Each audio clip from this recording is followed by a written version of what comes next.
We have now seen the daily routines in a little detail. You have seen how the whole day is divided into different times according to the doshas, and how to adjust your life, food, activities in such a way as to cause a balance of these doshas in your body. Now it's time to take a look at the seasons. What are the seasons? Ayurveda divides the entire year into different seasons. It explains 6 different seasons. It is possible that in some parts of the world, some of these seasons may not be seen. Nevertheless, it's helpful to understand these different seasons. What are these seasons? They are early winter, late winter, spring, summer, rainy, and the autumn season. So these are the 6 different seasons in Ayurveda.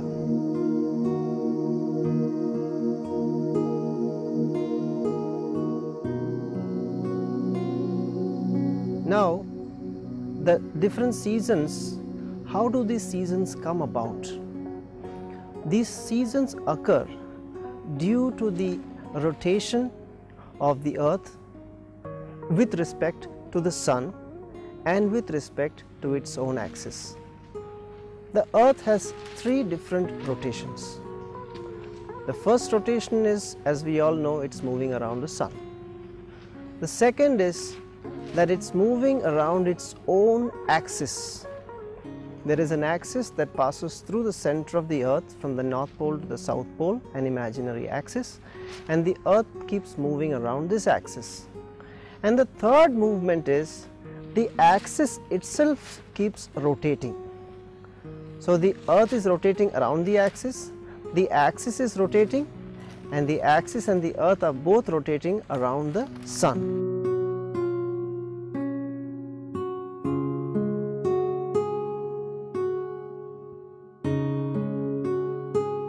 So these 3 movements together play a role in the changing of the seasons one after the another.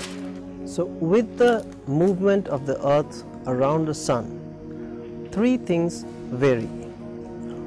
One is the angle of the sun's rays that is falling on a certain location on the earth. The second is the duration for which the sun's rays are falling on that location. And the third is the length of day and night keep varying in that location according to the movement of the earth around the sun. So these 3 factors play a very vital role in determining the season in that particular location.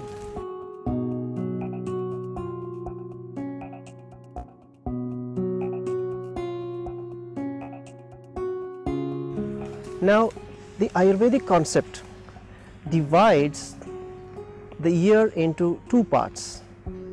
One is called the period of extraction, where the energy from the earth is extracted by the sun, and the second is called the period of giving, where the sun is actually giving energy to the earth, or in other words, the earth gets energy.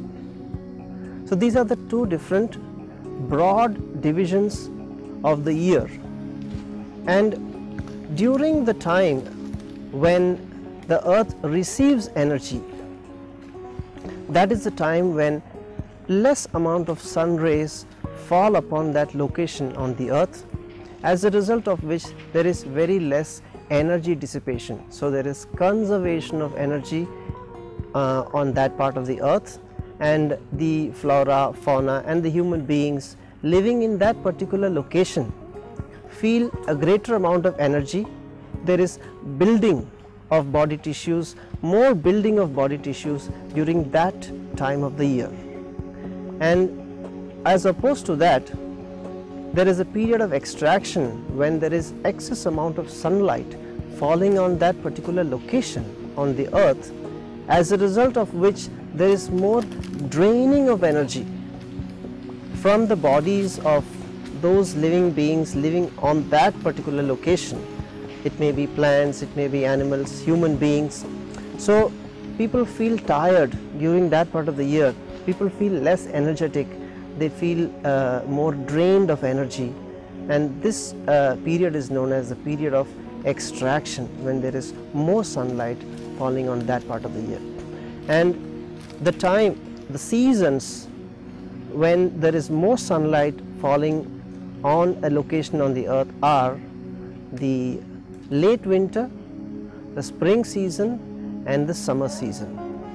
And the seasons when there is less sunlight falling on that location, those seasons are the autumn season, the early winter season and the rainy season. So these are the divisions of the seasons according to how the amount of sunlight is falling on a certain location on the earth.